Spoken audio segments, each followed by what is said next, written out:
Hello प्यारे बच्चों, क्या हाल चाल है आप सभी के। तो नवदीप सर की फिजिक्स की क्लास में आप सभी का स्वागत है। तो बच्चों अपने कर रहे थे चैप्टर नंबर 3 फिजिक्स का, जिसका नाम है विद्युत विभव। ठीक है, और आज अपने इसका पार्ट नंबर कौन सा 4 करने जा रहे हैं, जिसमें दो टॉपिक अपने, एक है समविभव पृष्ठ और दूसरा है विद्युत क्षेत्र और विद्युत विभव में संबंध। दोनों ही टॉपिक थ्योरेटिकल थे, तो तभी मैं आपको नोट से करवा रहा हूँ। तो इसमें एक टॉपिक तो आसान है और दूसरा टॉपिक आपको हार्ड लगेगा। हालांकि जो छठा टॉपिक है इसमें 90% चांस है क्वेश्चन आने के, और दूसरा जो 7वां टॉपिक है इसमें 10% चांस है। यानी कि आज तक इसमें से क्वेश्चन नहीं आया हुआ। हाँ, क्या है कि बुक में इस पर बेस्ड 2-3 न्यूमेरिकल जरूर है, ठीक है, उनके पूछने की संभावना रहती है, लेकिन ये टॉपिक बहुत ही कम पूछा जाता है, क्योंकि ये टॉपिक वैसे बेसिकली बीएससी का टॉपिक है। ठीक है, तो अपने करते हैं स्टार्ट आज। तो देखो बच्चों, पहला जो अपना टॉपिक है वो है समविभव पृष्ठ इक्विपोटेंशियल सरफेस। ठीक है, तो इसकी पहले डेफिनेशन पढ़ेंगे। तो डेफिनेशन वैसे नाम से स्पष्ट है, इसकी नाम में लिखी हुई है डेफिनेशंस।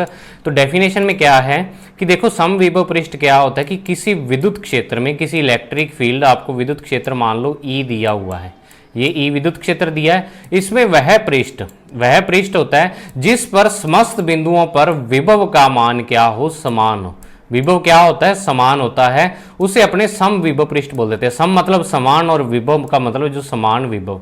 कि मान लो ऐसा कोई पृष्ठ है, ये किसी विद्युत क्षेत्र में रखा हुआ है, मान लो ऐसे कोई विद्युत बल रेखाएं इसमें से जा रही हैं।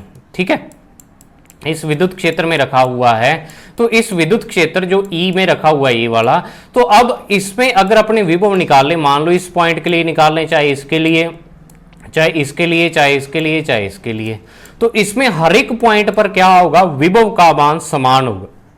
विभव होता क्या है, ये अनंत से पकड़ के आवेश को उस बिंदु तक लाना होता है, ये विभव होता है। तो मतलब अनंत से पकड़ के चाहे इस बिंदु तक लाएं, चाहे इस बिंदु तक लाएं, चाहे इस बिंदु तक लाएं, तो इसके लिए विभव क्या होगा, समान होगा।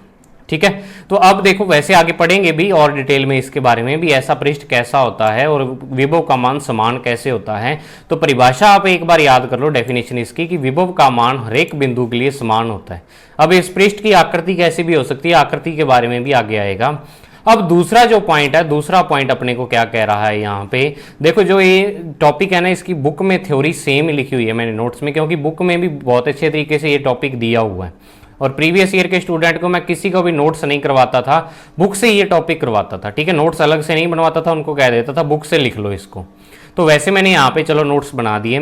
तो समविभव पृष्ठ पर दूसरा पॉइंट कहता है कि किन्हीं दो बिंदुओं के मध्य जो विभवांतर होता है, विभवांतर क्या होता है, दो बिंदुओं के मध्य है विभवों का अंतर होता है, और उसका मान यहाँ पे शून्य होता है। शून्य क्यों होता है, तो देखो समविभव पृष्ठ की परिभाषा क्या थी कि कोई भी बिंदु ले लो आप इस पृष्ठ पर, इस पर भी विभव का मान उतना ही होगा और इस पर भी विभव का मान उतना ही होगा, मतलब हर एक बिंदु पर विभव का मान समान होगा।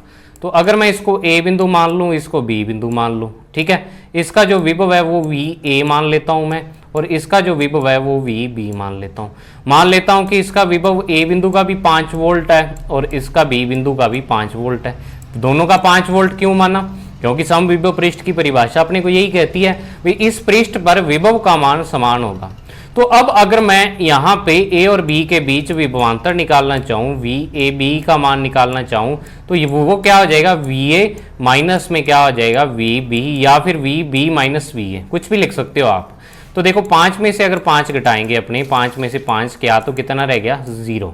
तो मतलब विभव का मान तो समविभव पृष्ठ पर समान होगा, लेकिन जो विभवांतर होता है ना, उस विभवांतर का मान क्या होगा, 0 होगा हमेशा, क्योंकि विभवांतर दो बिंदुओं के मध्य विभवों का अंतर होता है। तो अंतर हमेशा, अगर दो विभव समान है तो उनका अंतर भी क्या होगा, हमेशा 0 होगा। ठीक है, अब नेक्स्ट थर्ड पॉइंट है जो क्या दिया है, क्योंकि विभव या विभवांतर क्या होता है, आवेश को विस्थापित करने में किया गया कार्य होता है। आपको पता है विभव और विभवांतर दोनों ही आवेश को विस्थापित करने में किया गया कार्य होता है, लेकिन जो विभव होता है, विभव में क्या होता है, आवेश को अनंत से लेकर और विद्युत क्षेत्र में बिंदु तक लाते हो, लेकिन विभवांतर में एक बिंदु से आवेश उठा के और दूसरे बिंदु तक लेके जाते हो। ठीक है, हालांकि दोनों परिस्थितियों में कार्य होता है।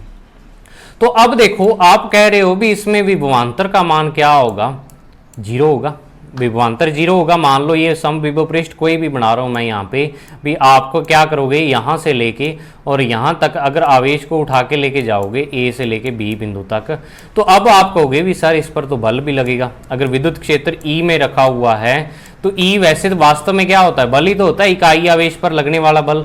तो इस पर ई विद्युत क्षेत्र लगा हुआ है तो मतलब इस पर बल भी लग रहा है, और इसको आप विस्थापित भी कर रहे हो। मान लो इसको डी आर विस्थापन दे रहे हो तो ये विस्थापन भी आ रहा है। तो आप कहोगे सर बल और विस्थापन दोनों आ रहे हैं तो कार्य का मान 0 कैसे होगा?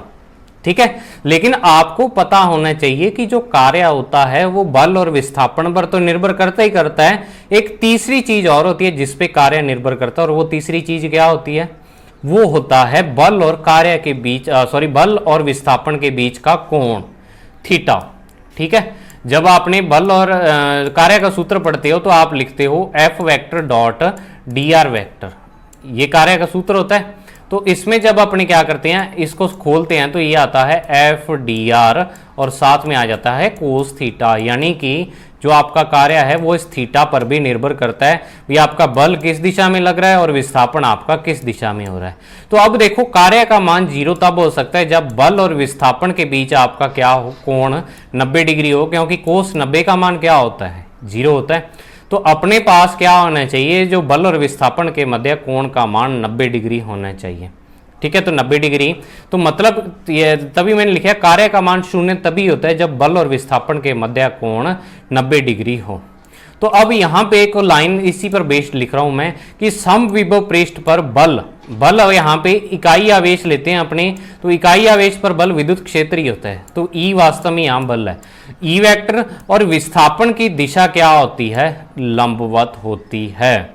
यानी कि ई वेक्टर और जो डी आर है इन दोनों के बीच का कोण कितना होगा? यहाँ पे हमेशा 90 डिग्री होगा समविभव पृष्ठ पर।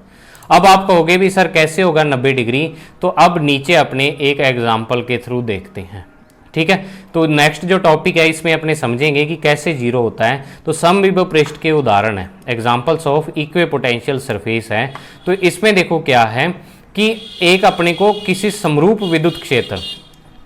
विद्युत क्षेत्र या इसको एक समान विद्युत क्षेत्र भी बोल देते हैं। इसके लिए समविभव पृष्ठ की आकृति एक समतल होती है, वह यह समतल इस विद्युत क्षेत्र के लंबवत स्थित होता है। तो अब देखो आप यहाँ पे समझो समविभव पृष्ठ जो अपने थ्योरेटिकल पढ़ रहे थे, अब पूरा यहाँ पे डिटेल में समझ लो भाई ये E1 क्या है? विद्युत क्षेत्र है। और कैसा विद्युत क्षेत्र है? एक समरूप विद्युत क्षेत्र है, मतलब यूनिफॉर्म इलेक्ट्रिक फील्ड है। ठीक है, इसकी दिशा आपको दिखा रखी है। अब इसके क्या है कि लंबवत अगर अपने ऐसे पृष्ठ रख दें, भाई विद्युत क्षेत्र की दिशा तो ये वाली आ रही है। अब पृष्ठ आपका ऐसे रखा हुआ है, यहाँ पे ये वाले पृष्ठ क्या रखे हुए हैं? लंबवत रखे हुए हैं। तो ये विद्युत बल रेखाएं इसमें से गुजरेंगी। ठीक है, तो विद्युत बल रेखाएं गुजरेंगी। तो अब देखो कि इसके हर एक पॉइंट पर, चाहे इस पॉइंट पर, चाहे इस पॉइंट पर, चाहे इस पॉइंट पर, चाहे इस पॉइंट पर, ई का मान समान है। क्यों समान है बता सकते हो? क्योंकि भाई समरूप विद्युत क्षेत्र है। समरूप विद्युत क्षेत्र वो होता है जिसकी दिशा और मान हर जगह पर क्या होते हैं? समान होते हैं। मतलब आप इकाई आवेश को यहाँ रख दो, यहाँ रख दो, यहाँ रख दो, जहां मर्जी रखो, यहाँ पे इस पर जो बल लगेगा इकाई आवेश पर वो समान लगेगा। तो मतलब ये चारों सारे पॉइंट पर ई वेक्टर का मान समान होगा। तो अब देखो जो पोटेंशियल या विभव अपने लिखते हैं वो क्या लिखते हैं? माइनस ई वेक्टर डॉट क्या लिख देते हैं? डी आर वेक्टर, इन दोनों का वेक्टर और साथ में समाकलन कर देते हैं। तो अब E का मान हर जगह समान है तो V भी तो क्या आएगा? हर जगह समान ही आएगा। मान लो E का मान क्या रख रहे थे, जैसे बिंदु आवेश के कारण रख रहे थे तो KQ/R² रख रहे थे। तो अब हर एक बिंदु के लिए जो इसका मान होगा वो क्या होगा? KQ/R² होगा। तो KQ/R² होगा तो विभव भी हर बिंदु के लिए क्या आएगा? KQ/R ही आएगा। मतलब इसके हर बिंदु पर विभव का मान समान होगा। ठीक है, अब दूसरी चीज मैंने आपको बताई थी कि विभवांतर 0 क्यों होगा कि तो मान लो कि आपको ये पृष्ठ पर, इस पृष्ठ पर ये दो बिंदु ले रहे हो और एक परीक्षण आवेश आपने Q0 लिया, तो उसको उठा के आपको इस बिंदु से लेके और इस बिंदु तक लेके जाना। तो अब देखो यहाँ पे क्या होगा कि यहाँ पे विस्थापन की दिशा यानी DR की दिशा ये वाली होगी, DR की दिशा ऐसे नीचे होगी, और जो आपका क्या है विद्युत क्षेत्र है इसकी E वेक्टर की दिशा ये है। तो E और DR के मध्य हर बार जो कोण कितना आ रहा है? 90 डिग्री आ रहा है। ठीक है। अब आप देखो, मान लो कोई और भी लेते हो, अगर आप इस पृष्ठ पर और बिंदु और विस्थापन ले लो, जैसे मान लो ऐसे ले रहे हो, तो देखो विस्थापन ऐसे होगा, विस्थापन पृष्ठ ऐसे है, तो विस्थापन इस पृष्ठ पर मान लो ऐसे लाइन खींच दिया आपने, तो इस लाइन के हमेशा ये वाला जो बिंदु है लंबवत ही रहेगा। चाहे लाइन आप ऐसे खींचो इस पे, चाहे आप लाइन ऐसे ऊपर करके खींचो, तो चाहे जैसे मर्जी आप दिशा ले लो जो डी आर की होगी, क्योंकि ई वेक्टर आपका 3D में ऐसे है, तो चाहे जिस मर्जी पॉइंट से आप इसका कोण ले लो, इसका इस पॉइंट से ले लो, इस पॉइंट से ले लो, इस पॉइंट से, जो ई वेक्टर है ये वाला, ये हर एक दिशा में क्या होगा, 90 डिग्री का कोण ही बनाएगा विस्थापन के साथ। तो तभी क्या होगा, यहाँ पे जो विभवांतर का मान है वो क्या होगा, 0 होगा। ठीक है ना। तो विभवांतर 0 तभी होता है क्योंकि यहाँ पे ई वेक्टर और डी आर वेक्टर के बीच का जो कोण होता है वो कितना होता है, 90 डिग्री होता है। तो चित्रानुसार फर्स्ट, सेकंड और थर्ड समतल विद्युत क्षेत्र ई वेक्टर में समविभव पृष्ठ है। अब देखो सबसे जो मेन क्वेश्चन यहाँ पे इस टॉपिक में आता है वो ये आता होता है, बस आज तक बोर्ड में यही पूछा हुआ है समविभव पृष्ठ से। पहले नंबर पर तो इसकी परिभाषा, दूसरे नंबर पर इस टॉपिक में से पूछते हैं कि एक समान विद्युत क्षेत्र के लिए समविभव पृष्ठ की आकृति क्या होगी। तो अब आकृति आपसे पूछी है, तो आकृति क्या होगी, एक समान विद्युत क्षेत्र में जो समविभव पृष्ठ की आकृति होती है वो होती है समतलेख। ठीक है ना। तो अब वही चीज मैंने यहाँ पे लिखी हुई है कि एक समान विद्युत क्षेत्र या समरूप विद्युत क्षेत्र के लिए समविभव पृष्ठ की आकृति क्या होती है, एक समतल होती है। और समतल कैसा, समतल ऐसे नहीं भी ऐसे आपका पेज पर पड़ा हुआ है, पेज के लंबवत रखा हुआ है ऐसे, और लंबवत स्थित होता है। ठीक है। अब नेक्स्ट देखो कि दूसरा पॉइंट मैं यहाँ पे दूसरा एग्जांपल आपकी बुक में जो दे रखा है वो ये है कि यदि किसी बिंदु आवेश के चारों ओर स्मॉल r त्रिज्या का गोला बना दें, अपने भी कोई बिंदु आवेश ले ले और इस बिंदु आवेश के चारों तरफ स्मॉल r त्रिज्या का गोला बना दें, तो इस गोले पर स्थित सभी बिंदुओं पर विभव का मान समान होता है। क्यों होता है समान भी, ये देखो मैंने यहाँ पे 2 गोले बना रखे हैं। अब ये आपका कोई बिंदु आवेश है यहाँ बीच में पड़ा हुआ और इसके चारों तरफ ऐसे, ठीक है ना, 3D में एक गोला बना दिया, फिर उससे बड़ा गोला बना दिया। भी पहला गोला ये वाला छोटा गोला है और ये वाला बड़ा गोला है। तो अब चाहे तो मैं पहले छोटे वाले गोले पर विभव का मान निकालूं, तो इस छोटे वाले गोले की सेंटर से हर एक पॉइंट की दूरी समान होगी, क्योंकि वृत्त वही तो होता है कि वृत्त के, अगर मान लो ये वृत्त बना रहा हूं मैं यहाँ पे, तो इस वृत्त के हर एक जो परिधि पर हर एक बिंदु होगा उसकी केंद्र से दूरी क्या होगी, समान ही तो होगी। तभी तो वृत्त की सभी त्रिज्याएं क्या होती हैं, समान होती हैं। तो अब जब दूरी समान है केंद्र से, तो चाहे मैं इस बिंदु पर विभव निकालूं, चाहे इस बिंदु पर विभव निकालूं, चाहे इस बिंदु पर विभव निकालूं, हर एक बिंदु पर जो विभव का मान है वो कितना आएगा कि अगर मान लो आप विभव का मान KQ/R लेते हो वैसे गोले के लिए, तो KQ/R ही आएगा, क्योंकि हर एक जो बिंदु है वो कितनी स्मॉल r दूरी पर यहां पर स्थित है। ठीक है, समझ आया। तो मतलब जो आपका बिंदु आवेश है उसके लिए समविभव पृष्ठ की आकृति क्या होगी, एक गोला होगा। ठीक है ना, उस गोला होगा, वो गोलाकार आकृति होगी। तो बिंदु आवेश के लिए क्या होगा, तो बिंदु आवेश के लिए समविभव पृष्ठ की आकृति क्या होती है, गोलाकार होती है। तो अब इस गोले पर भी अगर मैं मान लो 2 बिंदुओं के मध्य विभवांतर निकालना चाहूं, तो यहां से लेके और यहां तक अगर मान लो मैं विभवांतर निकालना चाहूं, तो यहां पे देखो ई वेक्टर की दिशा ये वाली है। ठीक है, और अगर मैं यहाँ पे डी आर वेक्टर की दिशा निकालना चाहूँ तो वो इस पे स्पर्श रेखा खींच के ज्ञात कर सकते हैं अपने, ये डी आर वेक्टर की दिशा होगी। तो ई वेक्टर और डी आर वेक्टर हर एक बिंदु के लिए क्या होगा, 90 डिग्री का कोण बनाएगा। तभी यहाँ पे जो विभवांतर का मान है वो 0 होता है। या आप ऐसे कह सकते हो भी यहाँ पे विभव का मान और यहाँ पे विभव का मान समान है, तो दोनों का जब अपने अंतर निकालेंगे तो वो क्या आएगा, 0 आएगा। जैसे मर्जी मान सकते हो आप। ठीक है, अब नेक्स्ट जो आता है वो आता है समविभव पृष्ठ के गुणधर्म। तो देखो पेपर में तो आज तक यही क्वेश्चन आपसे पूछा हुआ है कि किसी एक समान विद्युत क्षेत्र में समविभव पृष्ठ की आकृति बताइए, और दूसरा पूछा हुआ है कि किसी जो आपका बिंदु आवेश है उसके चारों तरफ जो बिंदु आवेश के लिए समविभव पृष्ठ की आकृति क्या होगी। ठीक है, तो इसके लिए पहले के लिए समतल होगी और बिंदु आवेश के लिए गोलाकार होगी। बस इतना आंसर है। अब समविभव पृष्ठ के गुणधर्म, तो गुणधर्म में वही चीजें जो आप अब तक पढ़ चुके हो समविभव पृष्ठ में। तो पहला जो गुणधर्म है वो क्या है कि समविभव पृष्ठ के प्रत्येक बिंदु पर विभव समान होता है और 2 बिंदुओं के मध्य विभवांतर 0 होता है। ये पॉइंट पढ़ लिया, दोबारा आ गया इसमें। दूसरा, विद्युत क्षेत्र की दिशा सदैव समविभव पृष्ठ के लंबवत होती है। तो विद्युत क्षेत्र की दिशा समविभव पृष्ठ के क्या होती है, लंबवत होती है। वो भी आपने देख लिया कि आप मान लो यहाँ पे अगर ऊपर वाला समतल लेता हूँ मैं यहाँ पे, तो समतल के भी लंबवत है विद्युत क्षेत्र है जो, और इस गोले पर भी क्या होगा, ये वाली ई वेक्टर की दिशा है, तो गोले पर हर एक जो त्रिज्या होती है वो लंब होती है, तो ये त्रिज्या की दिशा में है ऐसे सारे, तो गोले के हर एक बिंदु पर क्या होता है, लंब होता है ये वाले, क्योंकि एक किसी बिंदु पर अगर अपने को दिशा निकालनी है तो उस पर स्पर्श रेखा खींच दो, तो गोले के चाहे किसी बिंदु पर आप निकाल लो ई वेक्टर की दिशा, वो इस स्पर्श रेखा की क्या आएगी, लंबवत आएगी। तो मतलब ये ई वेक्टर हमेशा समविभव पृष्ठ के क्या होता है, लंबवत होता है। तीसरा जो पॉइंट है वो सबसे इंपॉर्टेंट पॉइंट है, क्या है कि दो समविभव पृष्ठ या तल एक दूसरे को नहीं काटते हैं, क्योंकि कटान बिंदु पर विभव के दो मान होंगे, जो कि संभव नहीं है। तो ऐसा पॉइंट आपने विद्युत बल रेखाओं में पढ़ा था, उसमें आपने क्या पढ़ा था कि जो विद्युत बल रेखाएं हैं वो एक दूसरे को नहीं काटती हैं, क्योंकि अगर वो काटेंगी तो उस पर क्या होगा, दो दिशाएं हो जाएंगी तीव्रता की, जो कि संभव नहीं है। तो बिल्कुल ऐसा ही यहाँ पे है कि यहाँ समविभव पृष्ठ हैं वो एक दूसरे के ऐसे समांतर तो हो सकते हैं, जैसे ये समांतर पड़े हैं, लेकिन ऐसे नहीं भी कोई पृष्ठ क्या हो जाएगा, टेढ़ा हो जाएगा ऐसे, ठीक है ना। कोई पृष्ठ ऐसे टेढ़ा होकर इसको काट देगा, मान लो ये पृष्ठ इसको टेढ़ा होकर काट रहा है भी, मान लो ये तो ऐसे पड़ा और ये इसके ऐसे पड़ा है, तो अब इस पर क्या होगा कि अगर तो मैं इस पृष्ठ के लिए बात करूंगा तो इस पृष्ठ के लिए जो क्या होगा, ई वेक्टर विभव का मान इस पॉइंट पर अलग होगा, और अगर मैं इसकी बात करता हूं तो इसके लिए अलग होगा, तो एक ही पॉइंट पर विभव के दो मान आ जाएंगे अपने पास, तो वो पॉसिबिलिटी संभव नहीं है, ठीक है ना, ये चीज संभव नहीं है। तो अपने क्या है कि समविभव पृष्ठ कभी भी नहीं काटेंगे। क्यों नहीं काटेंगे, क्योंकि एक ही बिंदु पर विभव के दो मान नहीं हो सकते, एक बिंदु पर एक ही विभव का मान होता है। ऐसे थोड़ा भी आप अनंत से लेके वहां तक लेके आओ तो एक ही मान तो होगा, 5 वोल्ट 10 वोल्ट 15 वोल्ट, ऐसे थोड़ा भी अनंत से लेके आए पहले तो 15 वोल्ट आ गया, अनंत से दूसरी बार लेके आए तो 20 वोल्ट आ गया, तो ये संभव नहीं है। तो इस कारण क्या होता है कि समविभव पृष्ठ एक दूसरे को काटते नहीं है, एक बिंदु से एक ही समविभव पृष्ठ जो होगा गुजरेगा।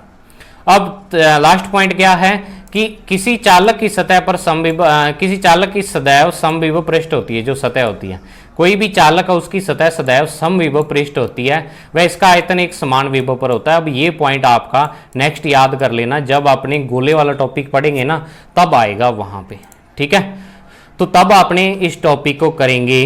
तो अब देखो जो अपना नेक्स्ट टॉपिक है वो क्या है, नेक्स्ट देखो बच्चों जो टॉपिक है वो है विद्युत क्षेत्र और विद्युत विभव में संबंध, ठीक है, relation between electric field and electric potential, इन दोनों में अपने को संबंध निकालना है।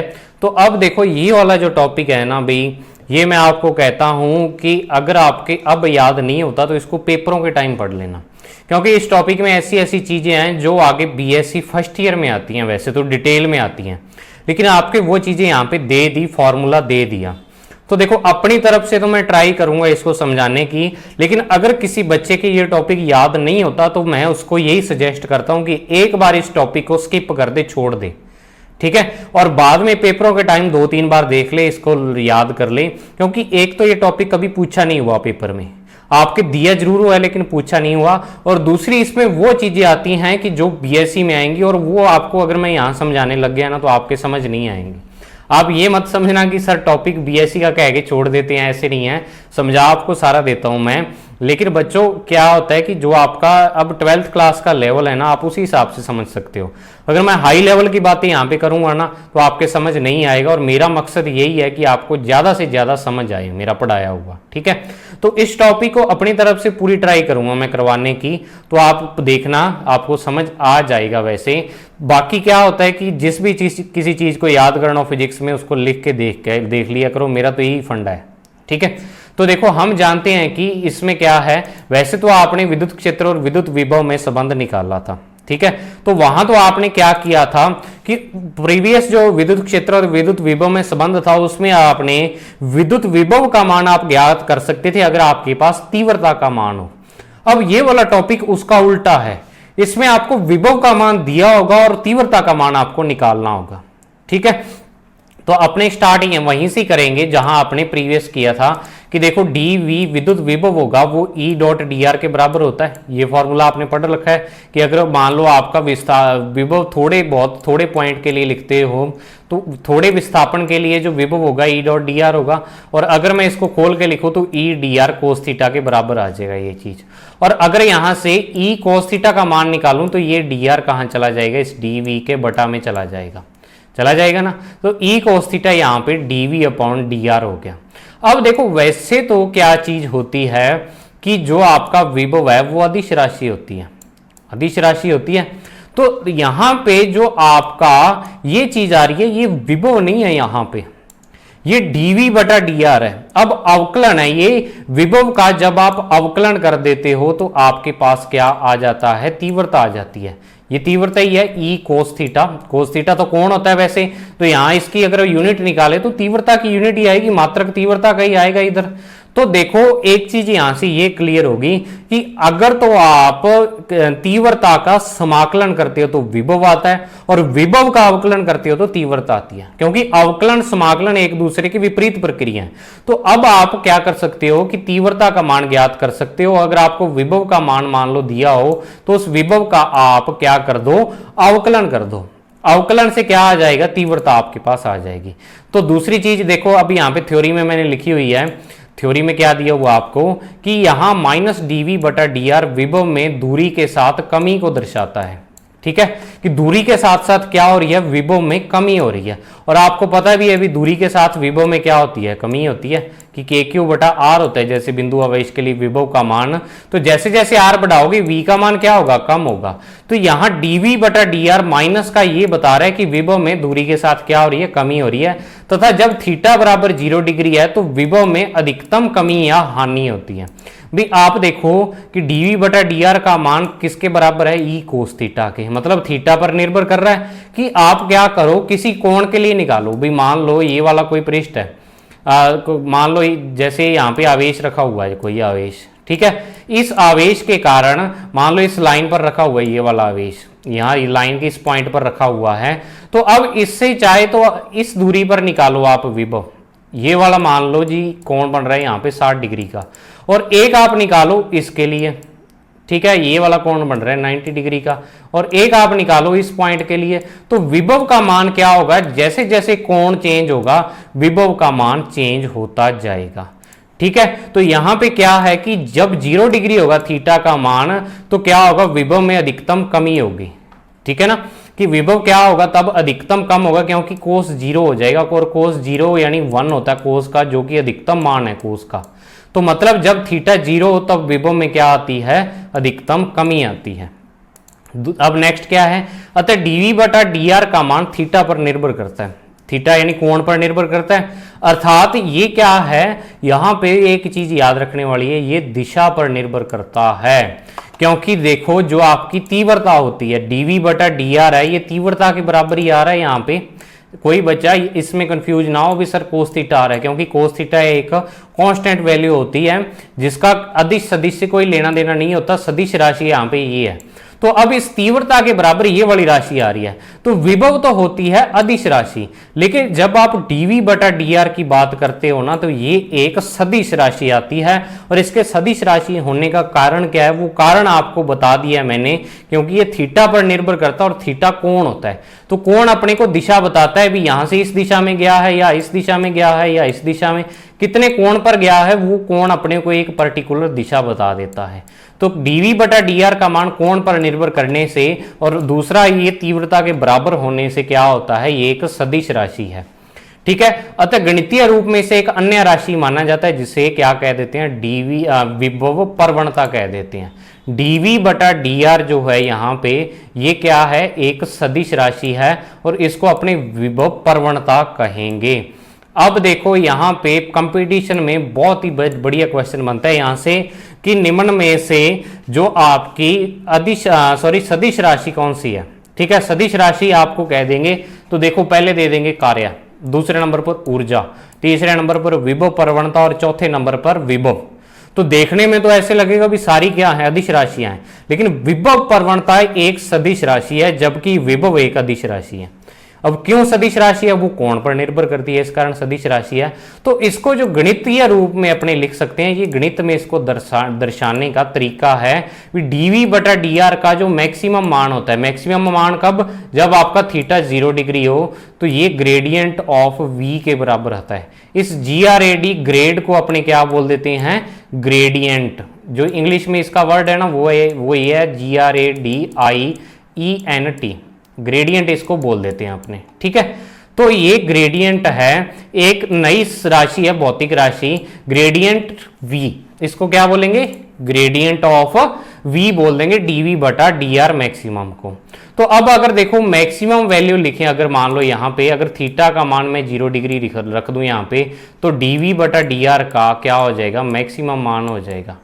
ये मान क्या हो जाएगा, मैक्सिमम। और dV बटा dr मैक्सिमम को अपने क्या लिख देते हैं, ग्रेडियंट ऑफ V लिख देते हैं। तो अब देखो, अब मैं यहाँ पे लिख रहा हूँ ग्रेडियंट ऑफ V बराबर E वेक्टर के बराबर आ जाएगा। तो वैसे तो क्या है कि ये वाला संबंध यहीं तक है। अब बात आती है न्यूमेरिकल में इसके काम की। वैसे तो विभव में और जो तीव्रता में संबंध यही होगा, ठीक है। और दूसरी चीज यहाँ पे एक चीज और लिखी है कि ई वेक्टर की दिशा समविभव पृष्ठ पर पृष्ठ के लंबवत होती है। आपको आपने अभी पीछे पढ़ा है कि ई वेक्टर जो होता है वो समविभव पृष्ठ के क्या होता है, लंबवत। समविभव पृष्ठ आपका ऐसे है, ई वेक्टर इस पर ऐसे होगा, लंबवत होगा। तो जब ई वेक्टर की दिशा क्या है, लंबवत है, तो जो ग्रेडियंट ऑफ वी है इसकी दिशा भी क्या होगी, लंबवत। अब आप कह रहे होगे भी सर यहाँ पे वेक्टर तो लगाया नहीं, अगर ये सदिश राशि है तो ग्रेडियंट खुद ही क्या होता है, एक सदिश राशि होता है। ग्रेडियंट के बारे में डिटेल आप नेक्स्ट ईयर पहले चैप्टर में ही पढ़ लोगे, वहां ग्रेडियंट आ जाता है। 3 चीजें आती हैं, ग्रेडियंट, कर्ल और एक चीज और होती है वहां पे, ठीक है। तो वो सारी डिटेल में चीजें आएंगी नेक्स्ट ईयर, फर्स्ट ईयर में आपके बीएससी जो करेंगे स्टूडेंट्स। तो आपको पता लग गया अभी ई वेक्टर और ग्रेडियंट वी वेक्टर की दिशा पृष्ठ के लंबवत होती है। अब लेकिन होगी दिशा इनकी विपरीत। विपरीत क्यों होगी, क्योंकि नेगेटिव साइन लगा हुआ है कि अगर ई वेक्टर की दिशा ये है तो ये पृष्ठ के लंबवत है, तो जो ग्रेडियंट वी वेक्टर की दिशा होगी वो ये वाली हो जाएगी, होगी पृष्ठ के लंबवत ही, लेकिन जो V gradient of V vector है वो क्या है, नेगेटिव के इक्वल है। तो नेगेटिव के इक्वल है तो इसकी दिशा क्या होगी, विपरीत होगी ई वेक्टर के, लेकिन होगी पृष्ठ के लंबवती। तो अब आपने देख लिया कि माइनस डीवी बटा D R maximum E vector के बराबर होता है।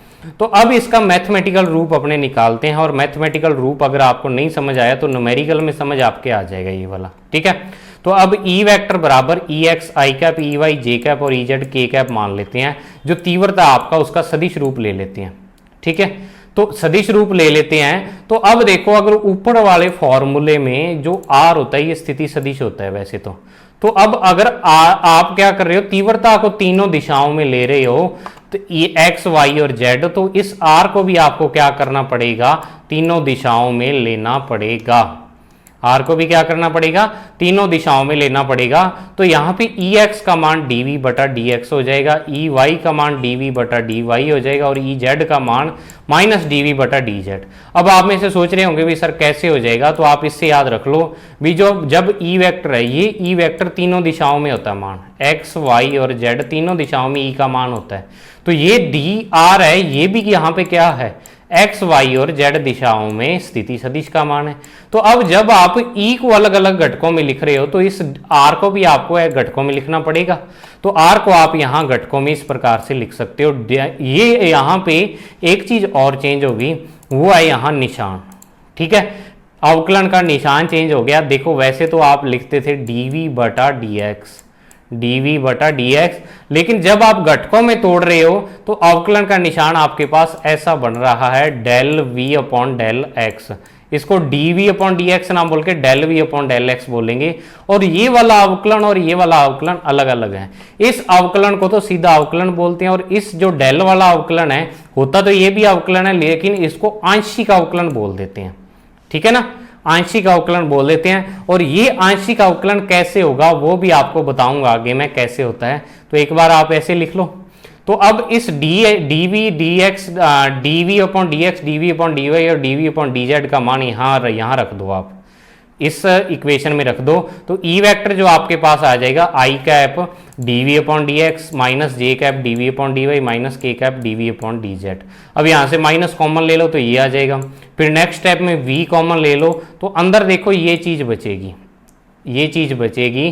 तो अब क्या है, इसको अपने एक नया निशान यहां पे ये दे रहे हैं, जिसको अपने क्या बोलेंगे, इसको बोल देते हैं डेल ऑपरेटर, डेल संकारक, जिसका मान ये होता है डेल वेक्टर होता है। अब क्या होता है, डेल ऑपरेटर होती क्या चीज है कि ये एक तरह का गणितीय फलन है, गणितीय फंक्शन है ये वाला।